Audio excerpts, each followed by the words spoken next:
ക്ഷേമ പെൻഷൻ മുടങ്ങിയതിനെതിരെ ഇടുക്കി അടിമാലിയിലെ 78 വയസ്സുകാരി മറിയക്കുട്ടി നൽകിയ ഹർജിയിൽ സർക്കാരിനെ വിമർശിച്ച് ഹൈക്കോടതി. മറിയക്കുട്ടിക്ക് പെൻഷൻ നൽകിയേ തീരുവെന്ന് കോടതി പറഞ്ഞു. ആഘോഷങ്ങൾക്കും മറ്റും പണം ചെലവാക്കാൻ സർക്കാരിനുണ്ട് എന്നായിരുന്നു വിമർശനം. കേസ് നാളെ വീണ്ടും പരിഗണിക്കും.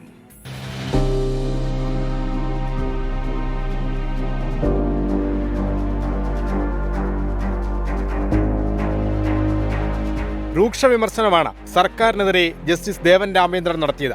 മറിയക്കുട്ടിക്ക് പെൻഷൻ നൽകിയേ തീരുവെന്ന് പറഞ്ഞ കോടതി അല്ലെങ്കിൽ 3 മാസത്തെ മറിയക്കുട്ടിയുടെ ചെലവ് സർക്കാർ ഏറ്റെടുക്കണമെന്നാവശ്യപ്പെട്ടു.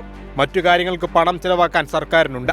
പണം കൊടുക്കാൻ വയ്യെങ്കിൽ മരുന്നിന്റെയും ആഹാരത്തിന്റെയും ചെലവെങ്കിലും കൊടുക്കുമെന്നും ഹൈക്കോടതി നിർദ്ദേശിച്ചു. അതേസമയം കേന്ദ്രവിഹിതം കിട്ടിയിട്ടില്ലെന്ന് സംസ്ഥാന സർക്കാർ മറുപടി നൽകി.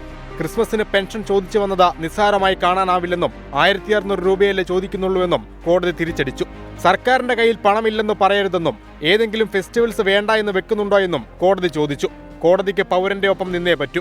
1600 രൂപ സർക്കാരിനൊന്നുമല്ലായിരിക്കും. എന്നാൽ മറിയക്കുട്ടിക്ക് അതൊരു വലിയ തുകയാണ്.